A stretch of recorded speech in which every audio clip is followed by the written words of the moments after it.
हाँ पिताजी, पिताजी जलेबी लीजिए। पिताजी मुझे एक चीज नहीं समझ में आई, ये कैसे हुआ?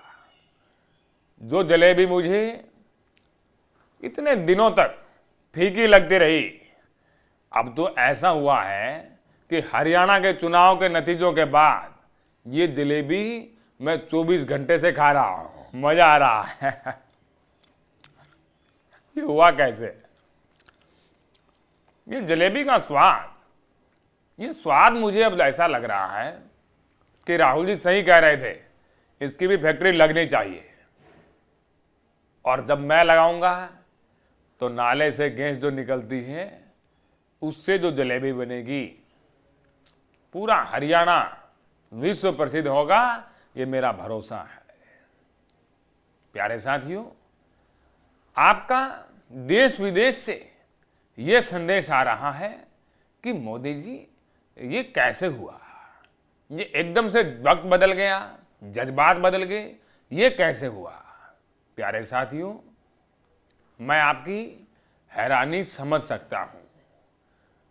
नड्डा जी हो, अमित जी हो, इन्होंने जब बोला कि ये हमने नहीं किया तो मैं खुद हैरान हो गया। मैंने कहा ये फिर कैसे हुआ? जब हमने ग्राउंड रिपोर्ट की तो ग्राउंड रिपोर्ट में भी सामने आया कि वोटर खुद हैरान हैं कि ये कैसे हुआ। अब ये कैसे हुआ, ये तो भैया कौन बता सकता है। ये थोड़ा जलेबी की तरह टेढ़ा सवाल है। धन धन सतगुरु तेरा ही आसरा। प्यारे साथियों, मुझे ये लगता है कि ये मीठी जलेबी खाते हुए कुछ कड़वी बातें करनी थी, लेकिन अब मीठी बातें करता हूं। जैसा कभी कभी हम सोचते हैं ना, वैसा परिणाम आता नहीं है। ये मैं कोई लोकसभा चुनाव की बात नहीं कर रहा हूं, ओवर कॉन्फिडेंस की बात कर रहा हूं। किसी का भी हो सकता है।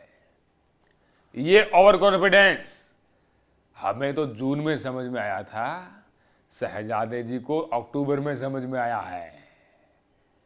कभी कभी ऐसे बाजी पलटती है ना, तो जलेबी का स्वाद दुगना हो जाता है जी। हाँ जी पिताजी, धन धन सतगुरु तेरा ही आसरा। ऐसा बोलना पड़ता है जी, अब तो दिल से निकल रहा है। पिताजी, ये जलेबी मुझे तो मीठी लग रही है। क्या ये ऐसा ही स्वाद हर किसी को मिल रहा होगा क्या? अच्छा, ये उनको अब फीकी लग रही होगी, खट्टी खट्टी लग रही है। अब सबको खट्टी लगेगी ये जलेबी समय समय पर अपना स्वाद बदलती है। शहजादे जी अब जिंदगी में कभी जलेबी का नाम नहीं लेंगे। लीजिए पिताजी, धन धन सतगुरु तेरा ही आसरा।